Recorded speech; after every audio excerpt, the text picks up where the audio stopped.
Today on Hood Diabetic Parole, episode 2, is somebody that been locked up 24 years. He went in jail when he was 16 years old. This man 41 years old now. Damn. But let's see what happened. And also the victim's sister, she's there to convince the parole board not to let him out. Let's watch. Mr. Wesley, my name is Bonnie Jackson. Your case has been assigned to me, so I'll start questioning.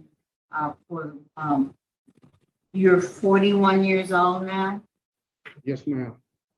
and you've been in prison for approximately 24 years. Yes, ma'am. More than half your life. Yes, ma'am. You were 16 at the time of this offense, Yes, ma'am. just short of making 17. Is that correct? Yes, ma'am. Well, let's talk a little bit about what was going on in your life 24 years ago. How far had you gone in school? I think you ended up dropping out of school. Yes, ma'am. What grade were you in when you dropped out? 10, How old were you? 16. Why did you drop out? Young in the streets, not thinking. That's did you have any kind of learning disability? Yes, ma'am. Yes, ma'am. What was your learning disability? I was in special education all my life, and Or you struggled in school? yes, ma'am. And I see that even since being incarcerated, you have struggled with being able to take your high set because you can't get up to the minimum level to be able to take the high set. Is that correct? Yes, ma'am. So who were you living with back then? Ma'am, Who lived with back then? my mother and father. Okay, so you have both parents in your house? Yes, ma'am. So how'd you get so out of control?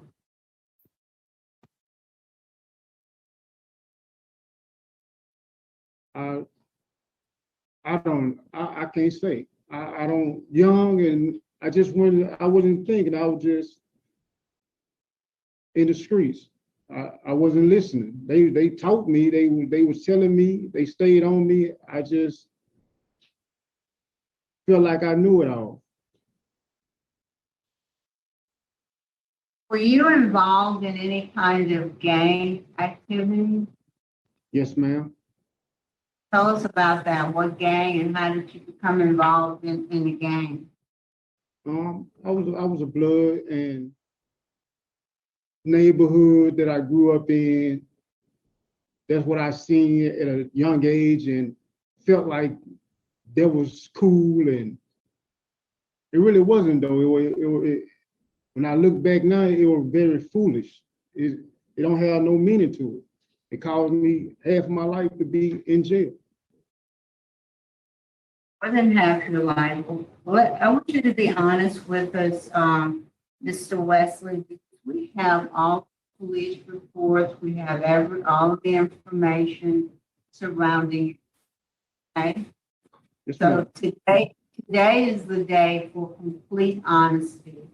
And I will tell you that for me, honesty is an important factor that I take into consideration in deciding if a person has grown or might be ready for release. I want complete honesty from you. Yes, ma'am. Tell the board what happened in the incident where this 13-year-old child was killed. I want to know everything. I want to know what you did and how it came to be. Before I answer that question, I'd like to let the victim family know and the board know. Just answer the question. Just answer the question. I'll let you have a chance to do that. You really will. I'm going to give you a chance to. Just answer the But I question. just wanted what happened. It was a Sunday afternoon. I was going to my parents' house, and my co-defendant Larry Smith and Demetri Easter, and it was two, Shaka Reed and Shika Reed. They were sisters.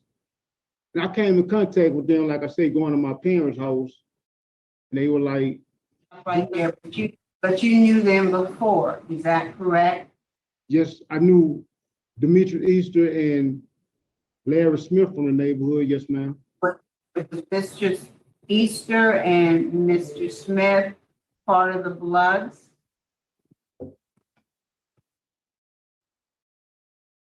Yeah, yes, ma'am. Yes, ma'am. So you knew them because you were kind of in a gang with them, is that correct? Yes, ma'am. And so tell us what happened. So they were like, they had been in the Hollywood Heights neighborhood and at the basketball court, and somebody supposed to have been shot at them, and they were like, we're going back over there. So I'm like, okay. We get in the Larry car and goes over there. I don't know the dude. I never met them, you know, but my co-defendant, they like, there they go, and shots was fired. And I can't go. Shots fired. Shots don't fire themselves. Oh, Fire stop. I take responsibility. I shot. That's And my co-defendant shot. And you do understand that, you know, if both of you shot, doesn't matter whose bullet actually caused the death, you're both equally responsible. You both shot. You understand that? Yes, ma'am. You're just a little kid, 13 years old. What? I mean, what was going through your mind that would make you think it was okay to shoot at somebody who's 13 years old? What was going through your 16-year-old mind at that time? I wasn't thinking. I wasn't thinking. It was a group of them, and Let me ask you this. I'm going to ask you this. Did you see them as human that had families that loved them, that, you know, would be grieved about them? Did those kind of thoughts ever enter your thinking back then? yes, ma'am. Yes, ma'am. When did those thoughts enter? Because obviously at the time you pointed a weapon and fired at them, you couldn't have been thinking about the fact that they had fathers, sisters, family members who loved them.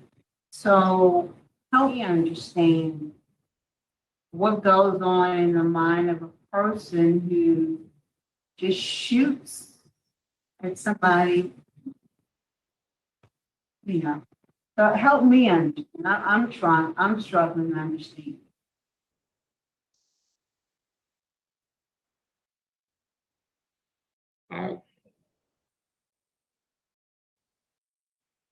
It's kind of. I don't know. I can't. Just relax and answer the question. I'm just trying to understand.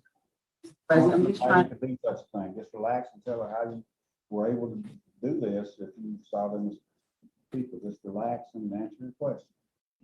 You're doing fine. Just relax. I wasn't thinking back then. I just was moving. I wasn't thinking. Pumped up by the whole situation. Ma'am, Pumped up. And you were caught up in the whole situation and you Yeah. So yes, what is being part of a gang give you that you weren't getting from your family and friends? What were you getting from being in a gang? nothing, because my family gave me everything I ever wanted.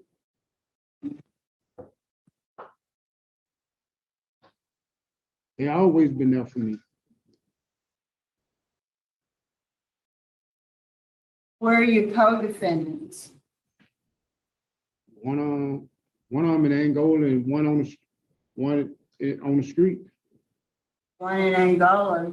Have you seen him since y'all did this crime? Yes, ma'am.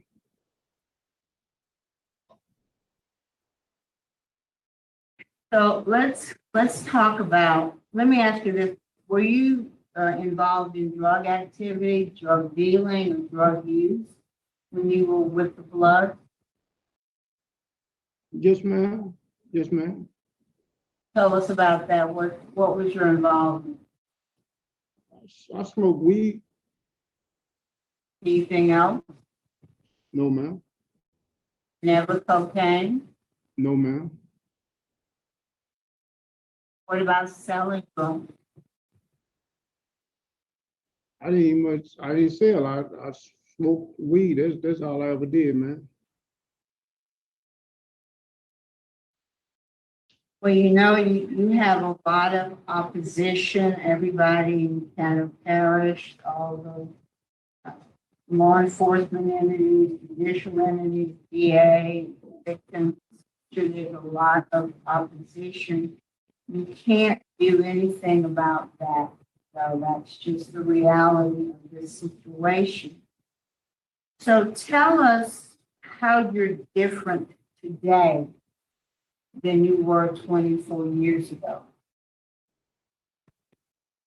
I walk with God now, and all my negative ways I put on me, and I live a positive life now. I want to be remembered as something good, not bad. And So tell me what did you do to make that turn? What did you take in particular programs that really had an impact on you? And if so, what were they? thinking for a change, Let's victim stop right aware.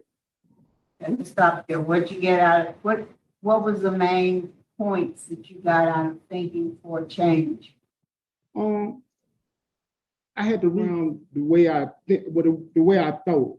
My thinking was, it was bad, and that taught me how to use my brain to not just react to things. And you mentioned victim awareness. Before we get to that, I want to talk to you about living in balance. What did you get out of living in balance? Never use drugs again. That it's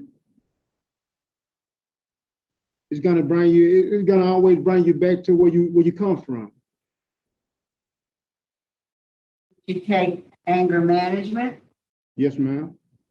Tell us about that. Anger management. I learned to control my anger and not let it control me. Then let's talk about victim awareness. Tell me about what effect victim awareness have on you. To really understand that. On you. To really understand that the victim is the family, the victim family, the community, my family, and me, really. How do you feel about the impact that you've had on victims? It really hurt me to know that my actions caused this much pain to my family. It just, I go through it every day, knowing that I hurt someone like this.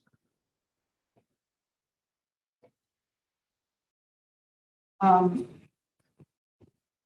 had 47 write-ups, which, given your age when you came in the prison system, is not unusual for young offenders to have some adjustment issues.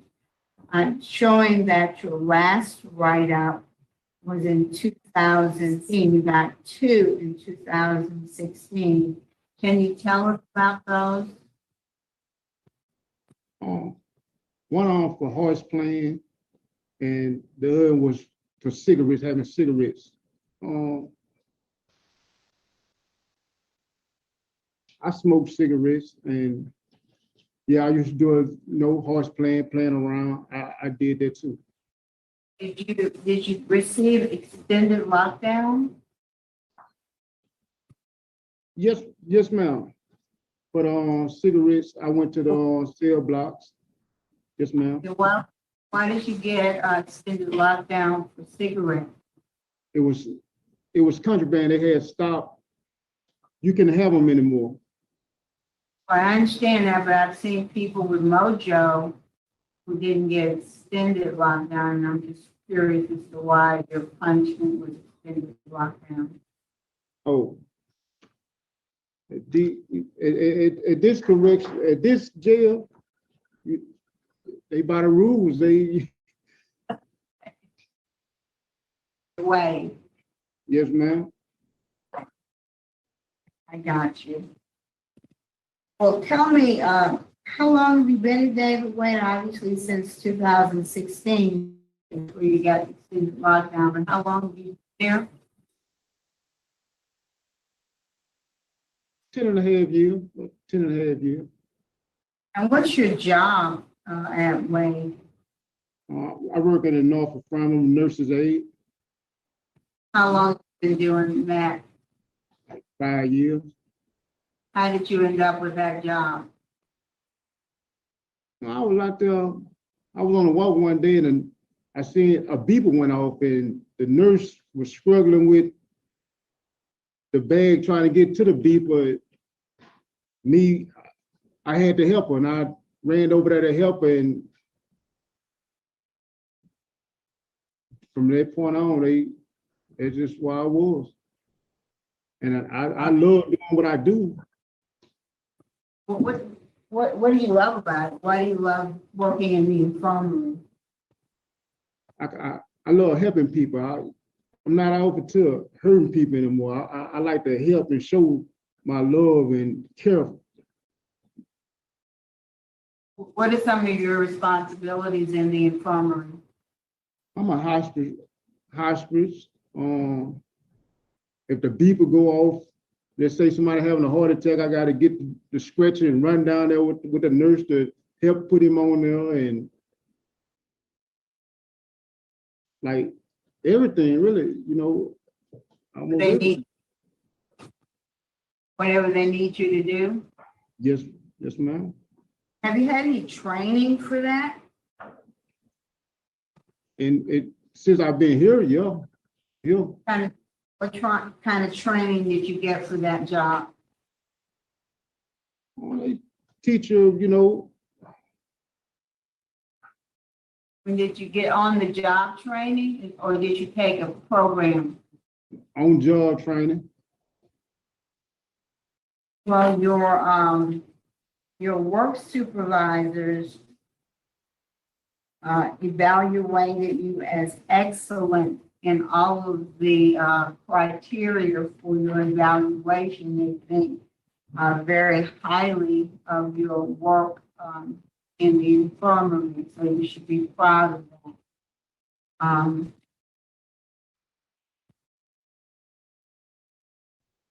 Warren, what can you tell us about Mr. Wesley? Judge Jackson, I'm maybe a little repetitious here, but I've made some notes prior to the hearing, and you've touched on a lot of them, but I'd like to go over my notes real quick.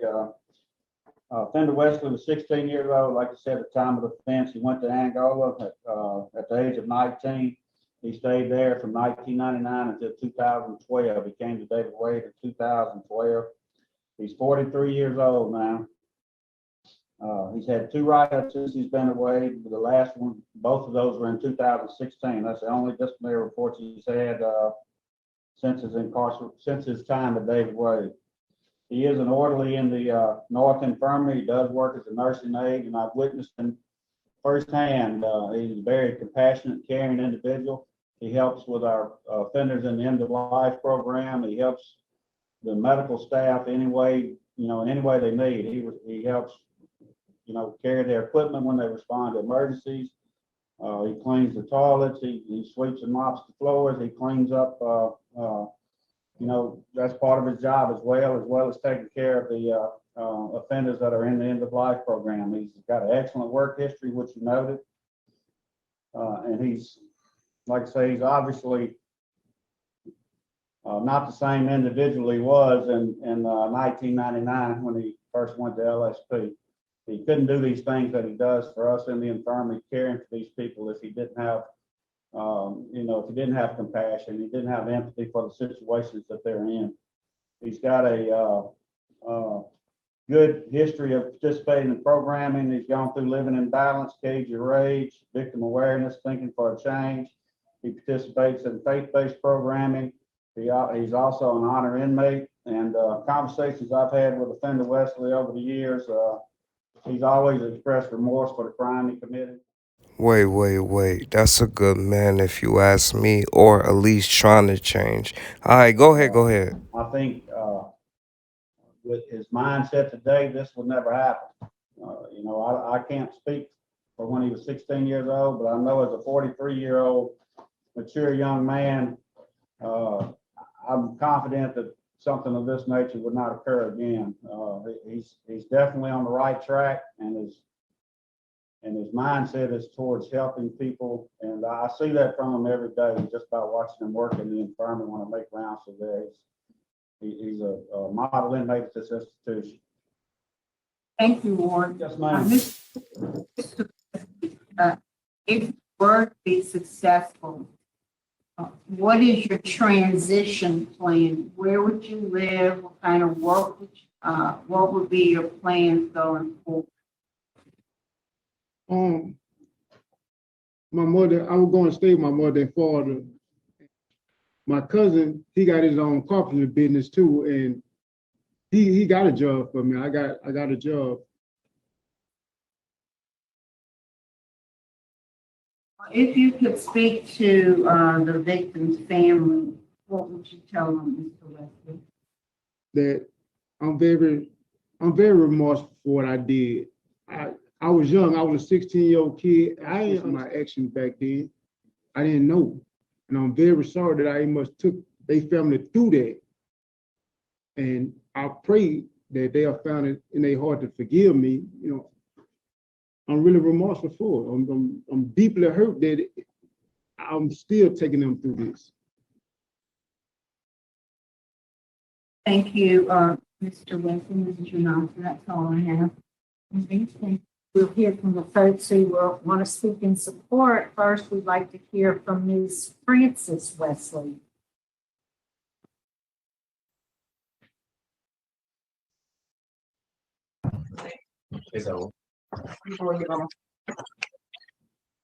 My name is Frances Wesley. I am the mother of Wesley. And it's been a long time, and I know he's remorseful, and we are too, about all the happenings and the bad times it made for the family of the victim. And I'm here to say, to say that I know, in all this time, my son has changed. He is a better person, and he's looking for a better outlook on life, and to be able to, come out and work and live and do better and to help other people. And whatever it takes for me and my husband, we're here together to help him and to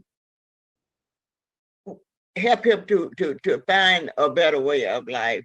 We are there to do that. We will, and I know he has grown. He has grown so much, and he has matured, and now if he can just come out, and we're gonna be there by any situation to help him stay on the right road and do the right thing, although I feel like he knows now what he needs to do. Yes, ma'am, thank you. Is Mr. David Ashley there with you? Yes. Yes, my name is David Minister Ashley. I'm the cousin of the defendant. We grew up more like brothers. And I'm the one that has the construction company, willing to give him a job or make him take a job anyway. Either way, it got to go. But yes, I understand everything that happened and, everything it caused. And I'm also an example of another chance myself. And I go around ministering about people having another chance and taking advantage of it. I even ministered to him on the phone, and whenever I visit him and other people that's in prison for sentencing, when I get a chance, and I know the change in them. And I also know the example that I make, I know he see it. He don't see it as much as people that's around me, but I know it makes other people want to change. And also, I don't know if y'all, like when your parent tell you something, you don't do it, and you find out that you should have did it. Even though I'm not his parent, but me and him had that kind of relationship to where I know he'll listen to me now. And I have a lot more to say now, positive things, and I teach people how to do carpenter work also. And I definitely have a job for them. And I don't know how this is supposed to go. Do y'all have any questions for me? No, sir. Thank you. We appreciate your input. And is it the aunt? I'm sorry if I mispronounced your name, Miss Ashley.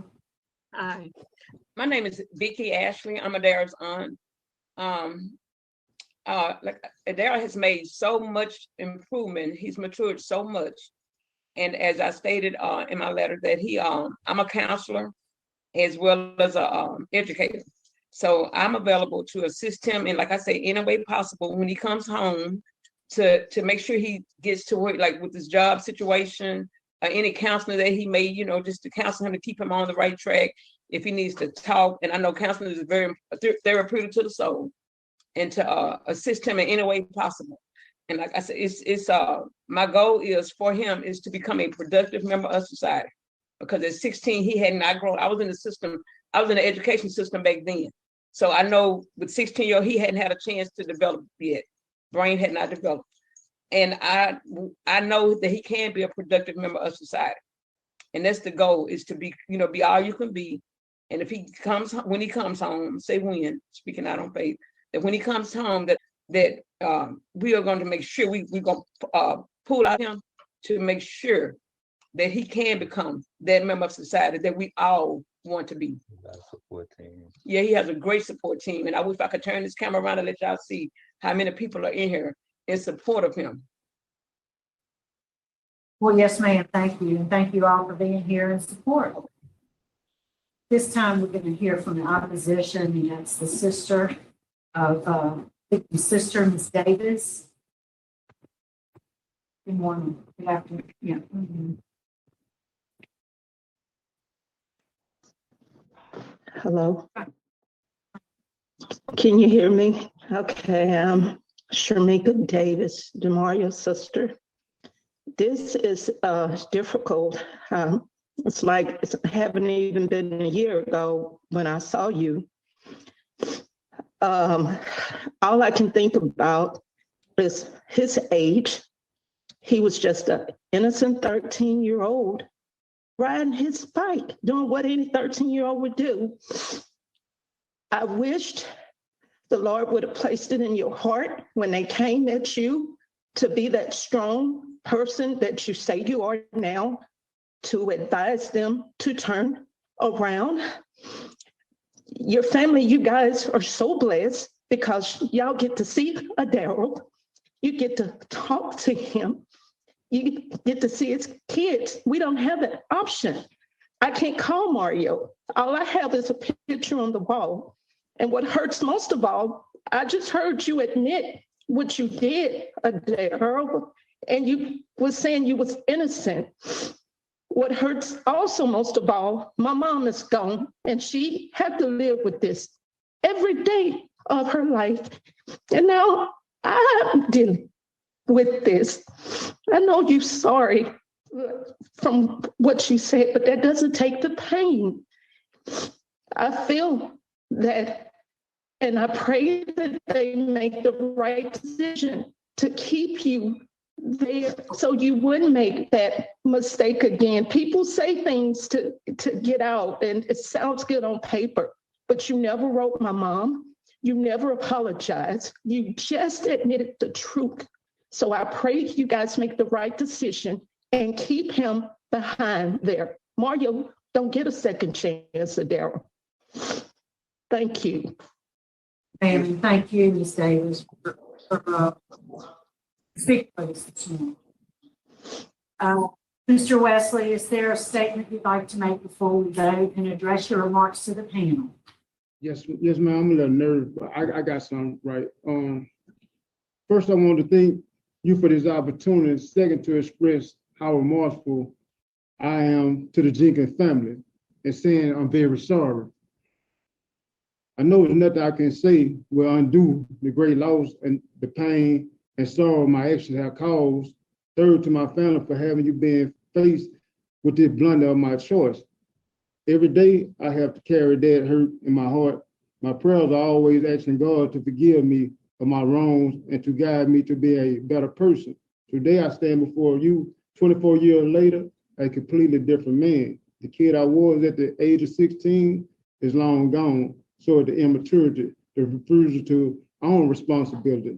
Through this journey, I learned to love and accept myself, others, no matter life differences. Over the time, life continued its destiny, and I found myself surviving to live, learning to change the negative circumstances into positive ones, daily challenge myself to be better. Found myself in church, joining faith-based programs, received my GED, as well as victim awareness, thinking for a change, and other personal development programs. These goals helped me to find self-worth, something I didn't know about, let alone didn't have. There is not a day my mind clouds over or my heart does not ache heavily. God himself knows this, my family, my aging mother and father. Please give me a chance to share our lives together. I'll fail as a son, as a man, as a father. Please, I'm pleading for you to allow the man I am today, show society and my family how productive and positive I have become.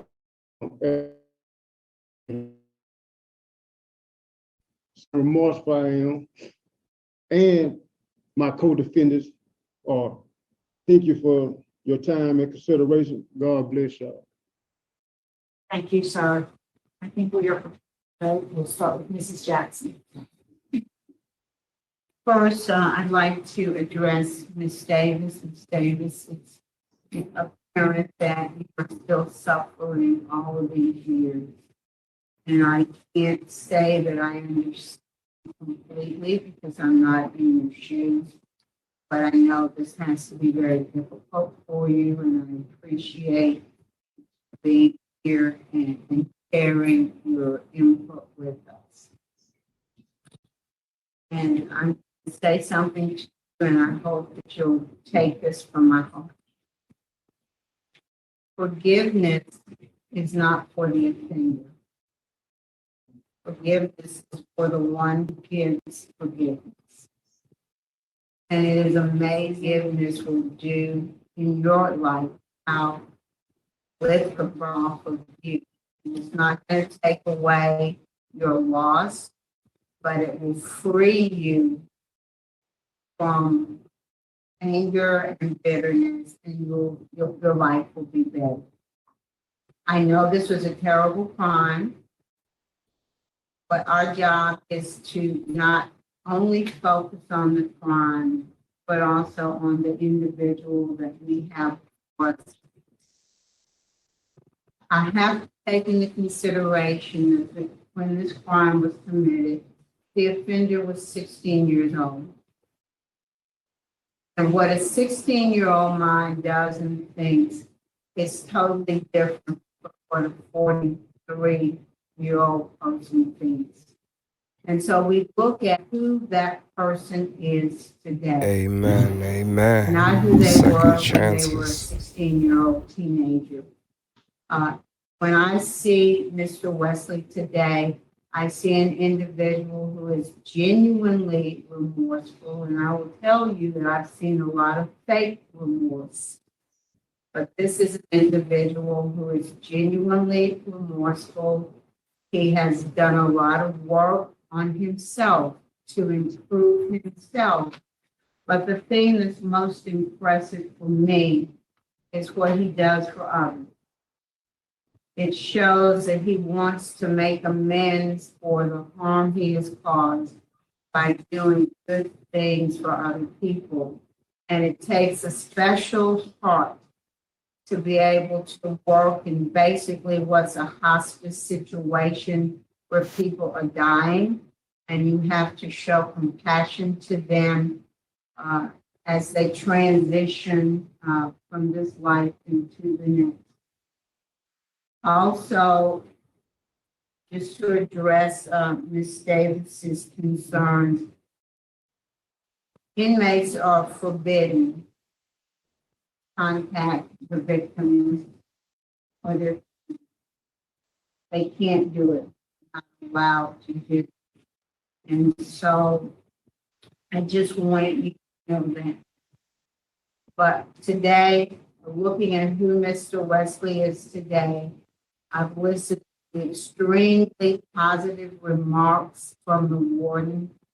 I've looked at the fact that he's taken excellent programming, that he has an outstanding institutional record, that he shows great compassion in his work in the infirmary. His supervisors all give him excellent remarks. So my vote today would be to grant Mr. Wesley's request for an early release with the condition that he have no contact with his family, with the victim's family, that he abide by a 9 p.m. to 6 a.m. curfew, and that he meet with his parole officer weekly for the first 60 days of supervision. That's just one vote, Mr. Wesley. That's my vote for you. Mrs. Wise. First of all, to Ms. Davis, I echo what Ms. Jackson told you. And I just encourage you to just really think about that and give it some thought. Mr. Wesley, and again, I thank you for being here, Ms. Davis. Thank you for the courage that you took to show up today. You're doing a lot better than you think you are. Mr. Wesley, the research is showing that all that we can ask from an individual such as yourself, you've done harm, you've healed yourself, and now you're healthy. And you've done that. You've demonstrated that today. You did harm, you owned it, you accept responsibility for it, you've healed yourself, and now you're going about helping others. That's all we can ask. I concur with Ms. Jackson. My vote is to grant, all for the reasons already been stated on the record. But I would like for you to write a letter of apology to the victim's family and submit it to your probation officer. And then the first 3, if you're successful today, and then the first 3 months of release, probation and parole will reach out to them and ask them if they want the letter. If they want it, they'll take it. If not, it'll just be in your file. But I want you to do it within 3 months if you're successful today. Best wishes to you, sir. Mr. Wesley, I do concur with my colleagues. My vote also is to parole with the same special conditions. So today, subject to parole agreement. If you'd like to. Thank you.